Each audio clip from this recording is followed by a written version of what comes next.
Welcome, everyone. We're doing another episode of Indie Reads Aloud. I am your host, Diana Catherine Penn, and today on the program is a Michigan author. He is a science fiction author, and he's brand new to me, so I get to discover his story right along with you. Today, Christopher Laird is in the studio with us. Hi, Christopher. Welcome. Hi, how are you? I'm so glad you were able to make it today. Thank you. Thank you for having me. I'm really excited to discover your story. But before we get into that, I'd like to hear a little bit about your writing journey. How did you get started? Well, my writing journey began when I was 16 years old. I always loved science fiction, so I used to love Star Trek and Quantum Leap and, anything science fiction I used to love. And, I used to, read Hardy Boys, when I was a much younger kid. So Sure. reading has always been a part of me. So when I was a teen, I was like, well, let me write a book. That's something I always wanted to do. So I started writing a science fiction story. I finished the book in '96, and what ended up happening once I finished, I planned to, traditional publishing. That was the route I was going to go.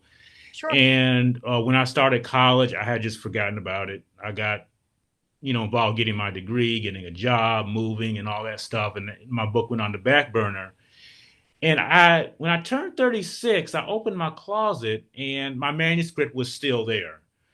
And I had moved several times, and I was so shocked that my manuscript was still intact. And I didn't lose any notebooks. Isn't it fantastic when we discover old treasures like that?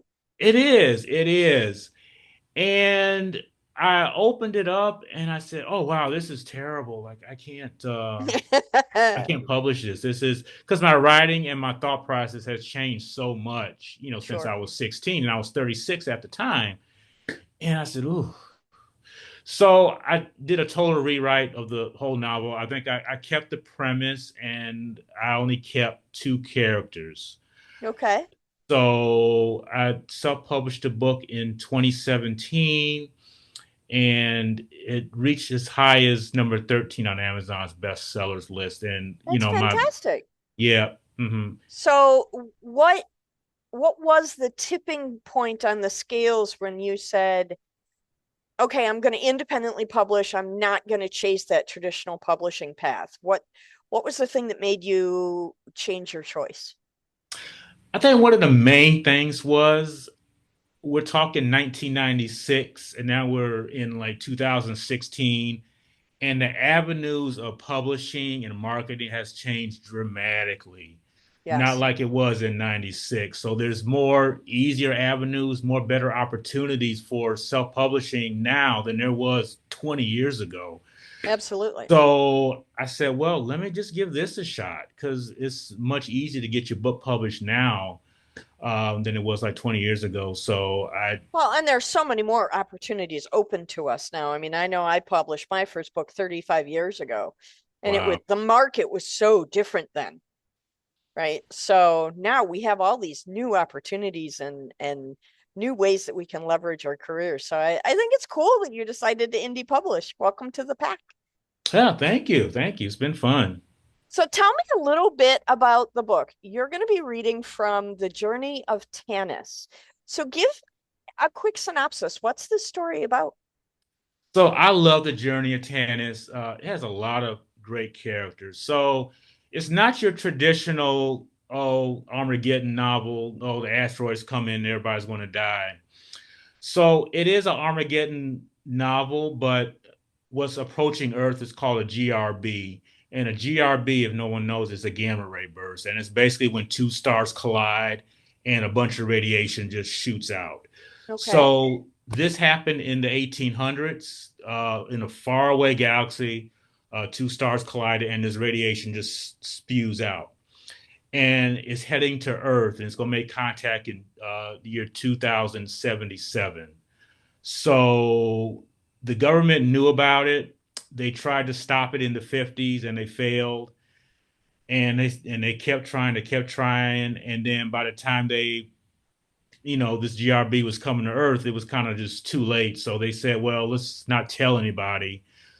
Let's try one more thing. It's drastic, but let's try this. But we can't tell the public. We'll tell them at the appropriate time. So the government had to sacrifice an astronaut to go up there to do this. What they don't know is they can't come back home. That's what they Ah, don't know. It's a one-way trip. got it. Okay. So yeah, they're trying to find a way So to it's a little bit of a dystopian Armageddon tragedy, sounds like. exactly. So they have to manipulate and lie to people to go up there. Okay. So it's a story full of political intrigue, deception, and it is a great story. It's not a typical Armageddon story. Okay. I don't want you to give the ending away. You and I will talk about that in the green room after the episode, but I am super excited to hear you read about this. This is the Journey of Tanis. So when you're ready, Christopher Laird, please take the microphone and read aloud. Okay.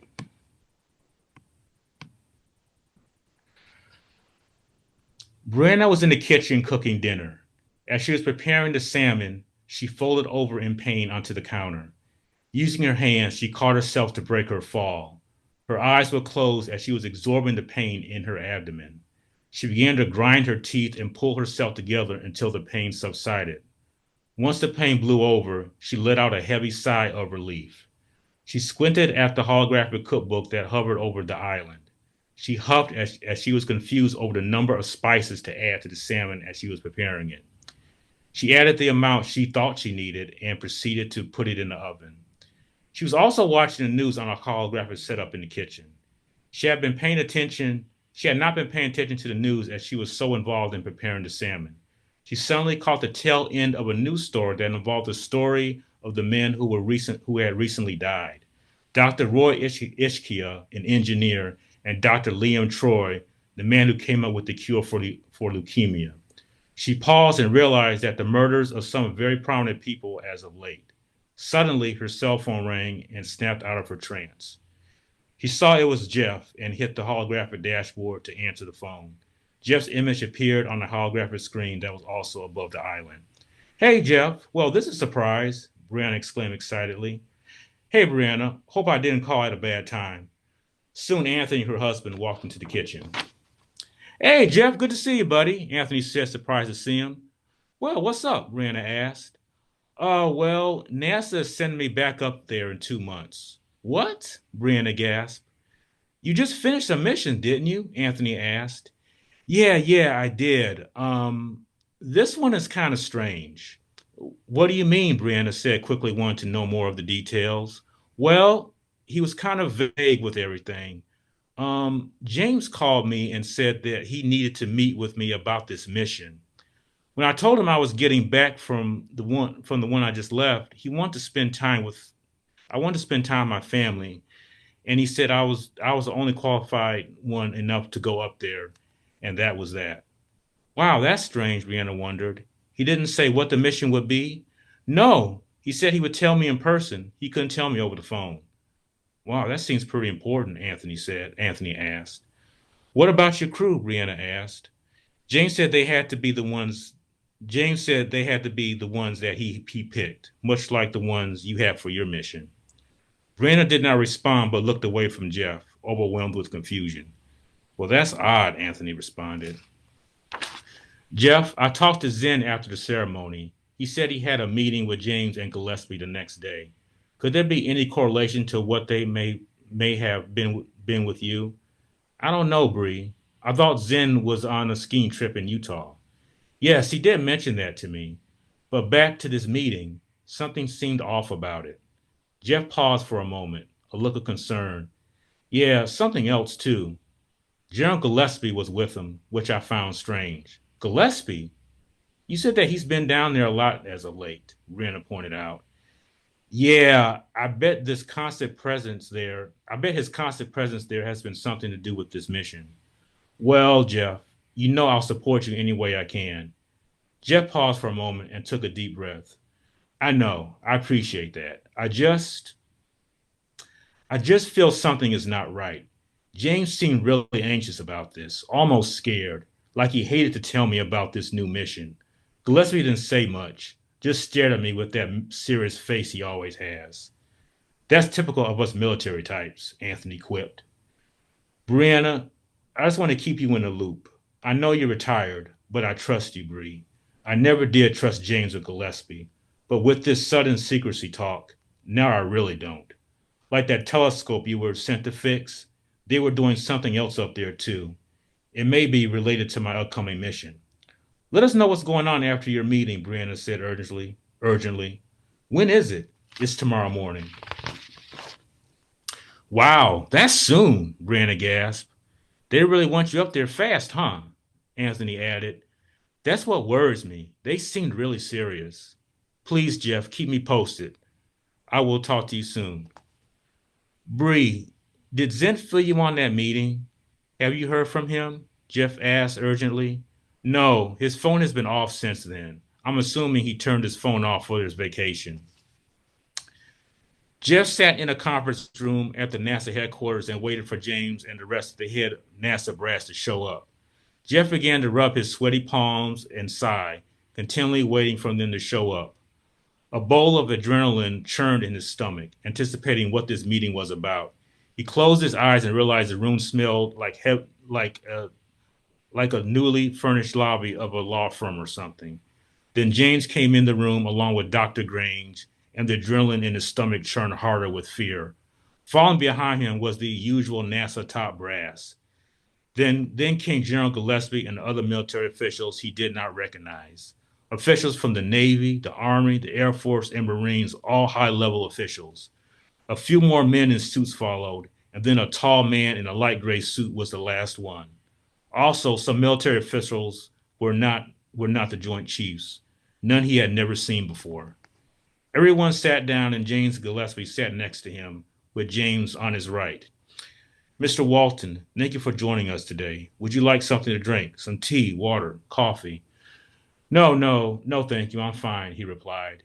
He then whispered to James, who are the serious guys in the suits?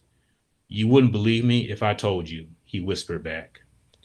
Let us cut down to it, Gillespie said impatiently. Mr. Walton, I regret to inform you that this isn't easy to say, but the planet Earth is going to come to an end. Paralyzed, Jeff turned to stone and could not come up with something to say. What? Doomsday, Mr. Walton, is upon us, James went on. In about 11 months, the Earth will be destroyed. Nothing will be left. Are you serious? Yes, James said dryly. By what? Gamma ray burst, or GRB, Dr. Grange stated.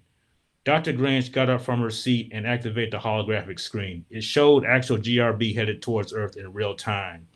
It was a speeding stream of white dashes flying through space. Is that it? Walton asked, his face cemented with shock. Yes, this is it in real time. As you know, our advanced telescope has those capabilities with our cameras. How long have you known about it? For quite a while, James said. And you haven't told the public? James asked, almost enraged. There will be chaos all over the world, Gillespie put in. Riots, killings, food shortages, financial collapse, people buying all the toilet paper. People will start going crazy. It's better that they not know. Oh my God. Jeff's face collapsed in his palms as he was just silent for a moment. Have you done anything to stop it? There's nothing we could do to stop it. We tried moving the Earth, creating shields, but nothing will work, Dr. Grange said. Moving the Earth, Jeff gasped. Instead, we are building underground bunkers for everyone to live in, James added. We have been building them for 10 years. We are almost finished. Wait, you knew about this back then? Yes, the GRB has been on course to Earth for close to 100 years, Gillespie continued. During that time, we had tried various ways to alter its course or disintegrate it. 100 years? Yes, but aggressive efforts to destroy it or alter the course began about 50 years ago, Gillespie continued. How come the public? Why didn't you tell us? Worldwide destruction and chaos, Dr. Grange interjected. It's better that they didn't know. They would have destroyed civilization before the GRB even arrived. The bunkers will take care of everyone. We shall all be safe, James said. Well, good. then we're fine, right? No, we can't fit everyone down in the bunkers, Gillespie said flatly. Some of us, or most of civilization, is just going to have to die from the blast. The GRB will wipe out our ozone layer, and the sun will burn us to death with its punishing radiation, Dr. Grange added. We can try to live underground for as long as we can, but with all the unforeseen issues such as wars, disease, and long term damage from the blast, it is hard to say. If some of us live longer by chance, we estimate that the human race will slowly evolve into some grotesque underground vermin that will be that will be void of any sight, a NASA scientist interjected. This will be due to the lack of sunlight they will be getting. We'll be pretty ugly looking. Okay, how do I fit into all this? Well, there is some good news, James said. You, Mr. Walton, can save humanity. Wait, I thought you said that there was nothing we could do about it. Well, there is one way, but it comes at an extremely heavy price.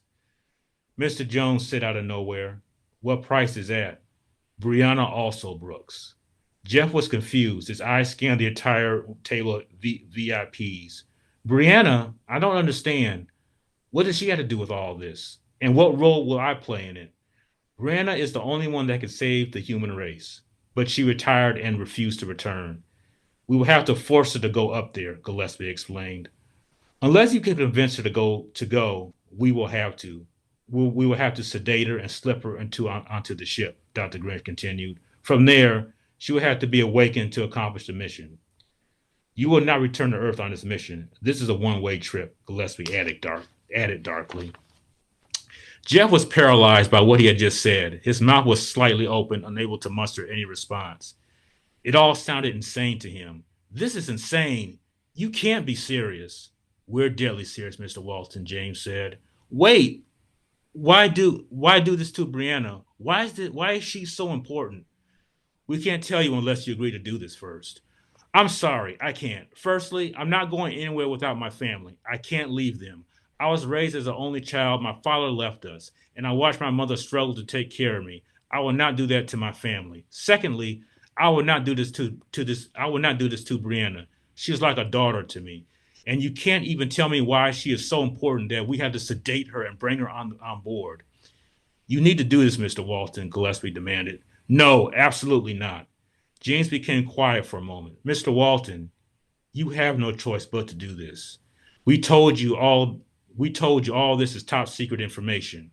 We can't let you leave this room with what you know. The room quickly became eerily quiet and uncomfortable, with all eyes zeroed in on Jeff. You can't force me. I quit then. This is for your country, James yelled at him. Forget that. Not if it is going to mean that I have to leave my family behind and trick Brianna. You have to tell the public about this. We can't do that, Mr. Walsman, Gillespie replied angrily. Then I will, Jeff yelled back. Jeff, James replied, raising out of his seat. Jeff, what are you, crazy? Gillespie yelled back at him. No, I'm not. You guys are. Does the president know about this? Yes, he does. Where does he stand on this? That's top secret, Gillespie returned. Forget it. You got to tell the world what's going on. Mr. Walton, you should know this meeting is above top secret clearance. You cannot repeat what goes beyond this room, Gillespie said. Let me tell him about the Generation Project, Mr. Jones said. I'm sure he will understand once I explain it to him. Or not. Who the hell are you? I used to be a small boy from Indiana. They call me Mr. Jones. My client has the answer to save humanity, but he will need your help. What client? Who are you talking about? Let me explain to you, Mr. Walton. Explain what to me? How you will save humanity. That is it. Okay, leave us on a cliffhanger. That's swell. So, this sounds like a really intrigued story. What did you find was the most challenging part about writing science fiction? I'm currently working on a science fiction novel, and for me, it's justifying the technology. Even though it's in the future, I have to make it up, but it has to be based in true science. So, what did you find was the most challenging part about writing this one? You know what, Diana? You just hit it. Same thing with me. I've always liked science, and so when I write stories, I do have to implement some real science into it to make some, stories and scenarios plausible. But since it's science fiction, we're looking at things that not existing yet and haven't been invented and things like that. So I haven't invented my own technology in my own words to sound like Star Trek or something like that to make it more science fictiony. But I also had to put real world science in there to make it look Sure. like, oh wow, could this like really happen? If so so that was like the main challenge for me. So I had to do some research on some things and I had to double check and make sure, when I'm writing this, it is factual, it is accurate to the best of, my knowledge. So that was kind of the most challenging thing when I write science fiction. And what was the most fun for you? The most fun is, oh my goodness, just writing characters, writing fun Mhm. characters that, like when I read the book, like I'm excited about it. Like when I go over it, like I'm excited to read the book, like wow, even though I know what happens, but Yeah, I like to see the journey my characters go through and the personalities that my characters have. Because the personalities reflect real people, what real people go through, financial struggle, divorce, um, personal loss. Those are real things real people go through. So that's been the most fun part about my novels is writing relatable characters that don't seem too far out that people can't relate to them, but these are people that readers can relate to. sure, sure. So tell us about your career. You have many other books. You've written a series. Can you tell us a little bit about that? Sure. So Origins is a series that I've been writing since I was 16.